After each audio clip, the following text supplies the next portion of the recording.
Well, we're gonna stick in the AFC West here. What does this Chiefs backfield look like without Isaiah Pacheco? And Pacheco hasn't practiced either day this week. They called him week to week. Doesn't seem like he's going to play in this one. They have a bye next week, so it only makes sense to hold him out this week and then kind of reassess where things are at. But have we not seen this movie before? Like, have we not seen? And it was a pretty good sample size last year as well, right?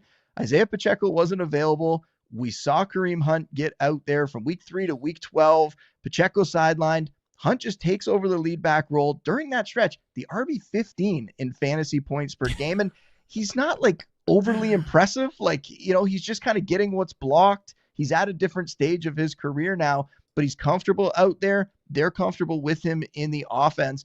And I think this just all amounts to him being like a decent fantasy play. And he's right back in that RB2 mix in my mind. And then Brashard Smith, his value is going to go up in my opinion, but I don't know that it's going to go up that much because I think there's a chance that they're going to get Elijah Mitchell involved here and kind of keep it like sort of a 3-man committee, even though Hunt would be the lead guy there. So yeah, Smith will get a few more touches, a few more opportunities. We know he can be explosive. We know he's good in the receiving game. So there's some value there to having him as an RB3 flex option. But I really think, even though it seems very boring, Kareem Hunt this week is a strong play in my mind. I don't know if you see it any differently, Harmon. I'm with you on this Kareem Hunt thing, and I would love to be the guy that gets excited about Brashard Smith, a young running back who's shown some juice. But I don't know if you disagree with me, Boone, but I just haven't seen, because they're not asking him to do it, which I think makes a lot of sense, but I haven't seen a lot of evidence, even in the limited opportunities, that he can be a real running back. And I'm not saying that to say that he's secretly bad or he's a fake player or anything like that. I'm just like a guy that you hand the ball off 15 times. You run out there and he's your base back. I haven't seen any evidence in that based on how they've used him. They've used him as a guy that's like, all right, when he's out there, he's running a route, we're getting him a target. We're pitching it to him, stuff like that. And I think he will have increased usage doing that, but I don't think he will have different usages, that if that makes sense. And you look at Kareem Hunt, like it's the same thing as last year. He's crushing it in critical down and distance situations, around the goal line, short yardage. He has got to be the best short yardage back to be generally not that exciting anywhere else right now. And I think this is actually really well represented in his success rate on gap scheme runs, which the Chiefs run a fair bit. Just use their, especially lately, which I've actually really loved about their ground games. Like, we got a big badass offensive line that we've paid a lot of money to. Let's get under center and run it up the gut with behind these big boys that we've paid. Right now, among running backs with 50 plus carries this year, according to Fantasy Points data, Kareem Hunt ranks 6th in success rate on gap runs. It's not like a crazy big sample size, but this is what I'm saying. Success rate is like a down and distance metric. Like, he's helping move the offense. He's sandwiched between Rico Dowdle and Cam Scatterbo. Like, that's how good he's been in terms of moving the offense. And I just think, hey, we got to survive a game or two without Isaiah Pacheco. We know Kareem Hunt can do this. That's why they brought him back on the roster. And the matchup for the Chiefs run game here is good. And there's also been times in the past where we've seen the Bills take an approach against the Chiefs where they try, especially a few years back when Mahomes was kind of operating at his peak level, that we saw the Bills kind of defend them where they backed off and tried to stop Mahomes. And we saw some big rushing games against them in those. And right now, Buffalo's still giving up the 6th most fantasy points to running backs. And Hunt did get a start in that stretch that I talked about. He did get a start against the Bills in there last year. He only managed 60 carries on 14 carries with 60 yards. Sorry. But his big fantasy days really come when he finds the end zone, and Buffalo allowing the 2nd most rushing touchdowns this year, including at least 1 rushing TD to an RB in 6 of their last 7 games. So I think Hunt will find the end zone in this one, probably at least once. I'm not coming at this like a depressed Bills fan or by any means. I'm not upset. I'm not worried about the Chiefs. I think it's going to be a great game. The Bills are on their level now. It's not just the Chiefs beating up on Buffalo like they used to do. But there are some legitimate concerns that we have to look at, and that run defense has not been good. Ed Oliver out for the season now. It's a huge loss for Buffalo. He's strong against the run. So I think this is going to be a tough matchup for the Bills, and I think it's going to be an opportunity for Hunt to have a great game, even though when you look at him on your bench, you don't feel like super excited to put him into your lineup, whether it's as your RB2 or your flex. You don't necessarily feel great about it, but I think he's going to come through in this game. And then after the bye in week 10, we'll have to see how badly hurt Pacheco is and whether that could potentially lead to them maybe trading for someone. Like if the injury to Pacheco is bad, could we see them make a move? We've speculated about it before that wouldn't it be crazy if they went and got a Breece Hall or somebody like of that nature to add to this offense? They could do it. I mean, think about the 49ers going out and getting Christian McCaffrey years ago and what a boost that gave to an offense that was already pretty good at the time. It would be scary to think of a guy like Breece Hall joining this Chiefs attack. But we'll have to see how bad the Pacheco injury is, and we just don't know yet how bad it could be. Yeah, we likely do expect him to miss this game. I will say, as we're sitting here, I think I'm coming up with my bold prediction for the week. Kareem Hunt, top 10 running back on the week 9 slate. I think I can see it. Because honestly, dude, this is I hate to say this, but the way the Chiefs are playing right now is just a really tough matchup for your Bills. Not only because of this this power ground game that we're talking about, which is tough matchup for everybody. Well, it's a tough matchup for everybody. I get that, but I'm saying specifically with how the Chiefs play on offense and versus how the Bills have typically played on defense, they have been susceptible to some of those power runs. We've seen it all throughout the course of the season. Thought we were going to see it more last week with the Panthers because they've been great on some of those power gap runs. And Andy Dalton just forgot how to play football as a 8-year-old veteran quarterback or whatever. I guess he hurt his thumb. Canales, kind of said that. Hey, he hurt his thumb in that game. Canales said, I have to imagine that played a part in terms of him not being good. I'm like, well, damn, it better have been why he didn't play very well. He did not play good football. But also the other part of it too is the Bills have always been very zone heavy, and Patrick Mahomes and Rashee Rice right now are just obliterating zone coverage on a weekly basis. So I just feel like even if Hunt doesn't have this good game on the ground, I could still see him popping in 2 goal line carries or something like that for a touchdown. So, which we've seen throughout the course of the year. So top 10 running back on the slate, Kareem Hunt. That's going to be my bold prediction for the week. Set it and forget it. I think touchdowns are the way for him to get there. Yeah, I don't think he's going to have 100 yards rushing or anything like that. I think it is going to be through finding the end zone. And that's a thing that's going to happen a lot in this Chiefs offense because, they look fantastic. I don't think it really matters that it's the Bills as the matchup, though the Bills defense is struggling, right? Like there's some injuries out there for sure, but they just haven't been very good this year. And they've kind of picked on some weaker opponents in the weeks that they have looked okay. It's been against weaker competition, and this is going to be their toughest matchup so far. And it does not look good on paper. So a little bit worried about the Bills in this one. Not really that worried about Kareem Hunt, though, as weird as that sounds from a fantasy perspective. God, what a time to be alive. We're 2025 and we're talking about Kareem Hunt. We're not worried about Kareem Hunt from a fantasy perspective. How could this possibly age poorly for us? I have no idea. All right, let's get to your third question here. We're going to stick in the AFC East for this one. And another backfield. I just want to know, maybe you could tell me, we can talk through this. What is going on in the Patriots backfield at the moment, right? And let's recap a little bit here, right? So you go back, we've talked about TreVeyon Henderson all season since before the season.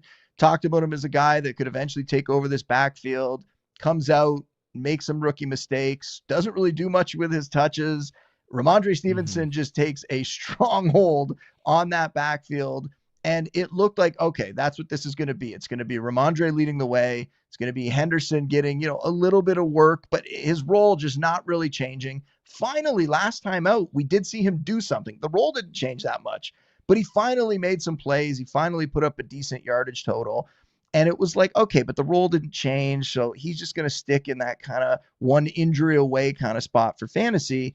And then we find out this week, Ramondre Stevenson dealing with this injury that we don't really know how bad this could potentially be. And I wonder if the team is kind of sitting on this a little bit because there's been rumors out there that they're trying to potentially trade for a running back. We've heard it from, big time writers like Mike Reese, who does a great job covering the team. We've also heard it from, guys like, Ricky Scoops on social media, who, which is, there it is right there, right? Like, and we don't know. Is he reading the tea leaves? Is he actually connected to someone? We're not sure, but it's fun to watch everyone react to his tweets anyway. But regardless, there's a lot of smoke out there that there could be a trade for a running back. Well, what does that tell you? That tells you that, hey, this Ramondre Stevenson injury Could this be a problem? Could this be something that keeps him out for a while? I also wondered when I saw the team sign 2 running backs to their practice squad this week, right? Rashawn Baker, Jonathan Ward. When that happens, that normally is like an early sign that one of the backs on the roster is hurt and potentially going to miss some time. That's kind of scary to me. This meme is great. Figure, okay, we needed that one injury for Ramondre Stevenson to move out of the way and Henderson to get an opportunity.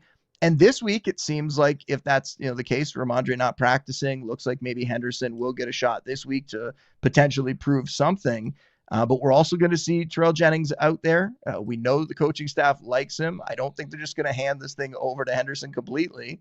And like we've brought up a bunch of times, Henderson keeps making these kind of rookie mistakes, right? So could that happen in game where he makes another mistake, he blows a pass protection, and all of a sudden he gets his snaps taken back? Like, I'm just kind of painting the whole picture of what we know about his situation, because all of this is on the table, on top of the fact that with all this smoke that there could be a trade. Could this be a destination for a big fish like Breece Hall, or, a medium level fish, I guess, like a Tony Pollard, or just one of the depth kind of pieces like a Jerome Ford, a Devin Singletary, kind of a veteran who can come in there and be next to someone like Henderson? It's just a really interesting situation that we're still trying to figure out as the week goes, because it's possible Ramondre could come back on Friday. It's possible he could still get out there this week, but seems to be trending in the wrong direction right now. And it looks like Henderson, if he gets a start, could be like a low-end RB2, high-end RB3, a very, very risky one. But that's probably the range that I'm going to have him ranked in if Ramondre is not playing. And then again, we'll reassess after that whether he has a good game or not, and whether we find out anything more about the Ramondre injury. Okay, so you said the name Jerome Ford. If you didn't say it, I was going to call my shot and say that's the guy they trade for, Jerome Ford, from the Cleveland Browns. Mike Vrabel was there as a consultant last year, or some sort of, nebulous assistant job with the Browns last season. People forget about that. So I'm just trying to put the tea leaves together there. And I think that's the name they go for, right? Because they have liked Terrell Jennings a little bit. I don't know if this Ramondre injury is long-term, and they do still want to get TreVeyon Henderson going to some degree. And so Jerome Ford would be the type of guy that they can, all right, we need a vet to start a few games for us. All right, let's go ahead. Let's get Jerome Ford in there to kind of take some of those base carries, because what I noticed from Henderson last week, Boone, and I think he will if Stevenson misses this game. I don't know if it's enough to make him anything. Like, I don't know that I'll rank him inside my top 30 backs regardless, basically, because we just haven't seen him be trusted in that way. What I noticed actually, and I should have mentioned this yesterday on the rookie check-in show with Nate, they used a fullback on the vast majority of his big plays last week, where it's just like toss, I formation, toss.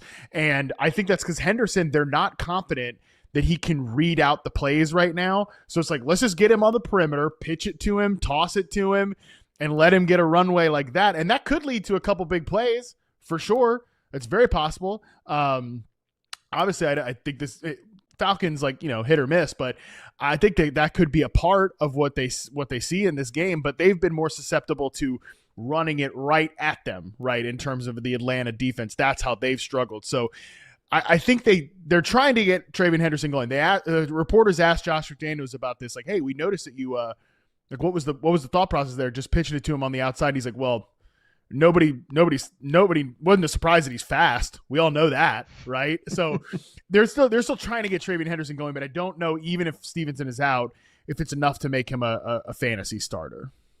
Well, the matchup, and you kind of touched on it there, the matchup is favorable, right? Like, Atlanta giving up the 11th most fantasy points to running backs, and they've been hit particularly hard lately, like 91 and a touchdown to Devon Achane, 66 and a TD to Ollie Gordon in that same game, 201 and 2 TDs to CMC. That's just the last 2 games that they've played, right? Yeah. 3 running backs having pretty good results there. So certainly if he gets the start, if he gets the volume, if he doesn't screw up in any ways that are going to frustrate the coaching staff and make them want to just stick him to the bench, then yeah, he could go out there and have a good game. But that's why I'm saying it's a very risky play. There's some upside there for sure, but it is a risky play. But when you look at the players, like, there's some bye weeks right now. Obviously, we got some injuries.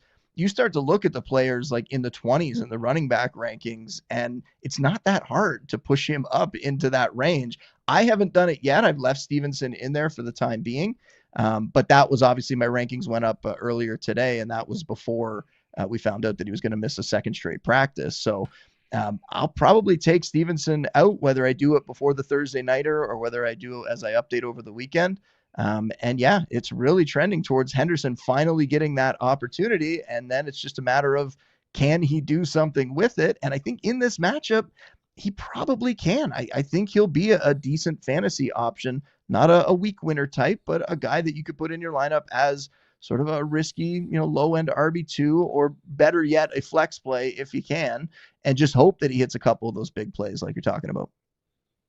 Even last week, obviously, 17.6 points allowed to Miami, to Devon Achane, 13 to Ollie Gordon. The way those guys got there is instructive, though. For Achane, it was not really as a rusher. 18 carries for sub 70 yards, 3-something yards per carry. But Ollie Gordon was the guy who actually ran pretty well against them, because it's kind of like what I'm saying is those like big backs. And I know CMC's not a big back, but they ran a lot of like gap concepts and power stuff, run them over. That's how you beat this Falcons run defense. So that's like kind of just parsing out that matchup. We'll see if Henderson can get that done. So I don't know. We asked the YouTube chat in terms of what they think. They're pretty split on this. So do you trust TreVeyon Henderson if Ramondre Stevenson misses week 9? 56% said yes, the breakout is incoming. No, 44% no, Vrabel hates him. I don't know if Mike Vrabel hates him, but I don't know if Mike Vrabel trusts him. Let's put it like that. So we'll see if TreVeyon Henderson is able to get it going. But if he does, cool. If he doesn't, that's why he's in the coping corner. We don't send us any panic. This is one of those. It's just one of those funny things too, where like there's so many different ways to get to a result, right? And before the season, people touting Henderson, which I thought he would have a much better year than he's had, of course. You just figured that was going to happen naturally, that they took him where they did. He got the good draft capital, and that eventually he would overtake a sort of boring veteran like Ramondre Stevenson. And yet it took not only an Antonio Gibson injury, but now potentially a Ramondre Stevenson injury just to create an opportunity for Henderson to get out there, because without this, that was not coming, right? He was just kind of the change of pace guy. He was playing 20-25% of the snaps. It did not look like this was ramping up towards him eventually taking over the lead back job. And you wonder, with the talk and with all these reports of a potential trade coming, is that tipping their hand? Is that saying that we don't trust Henderson? We need somebody else in here if Ramondre can't go? I kind of think it is. Like, they're telling us what they think about him. And it's not like, oh man, finally the young rookie's going to get his shot and he's going to step in and take over. It really seems like they're probably worried about this as well, and that they think he's going to go out there and potentially do something foolish that could cost them the game. So it's just a very weird situation, and it's too bad because Ramondre Stevenson was having a really good season. You hope that this injury isn't something that's going to completely derail that. You hope he's going to be able to get back soon and get back out there and be a decent fantasy play and a great value, which he's been so far. But we'll see. Henderson's potentially going to get his opportunity this week, and I hope he can come through with it. And what we know for sure is that they do need something from the ground game. They need a different dimension there because they have not been a good run team this year. From a success rate standpoint, they're low. From an EPA per rush standpoint, they're low. They're 27th in rushing success rate. Like, they need something else in this way. So maybe Henderson could still be the answer. 31st in EPA per rush, by the way, as well. Because Drake May is cooking. This team should view itself as a contender. Scott Pianowski was right. History will remember that Scott Pianowski was right. But they need something from this ground game. That is for sure.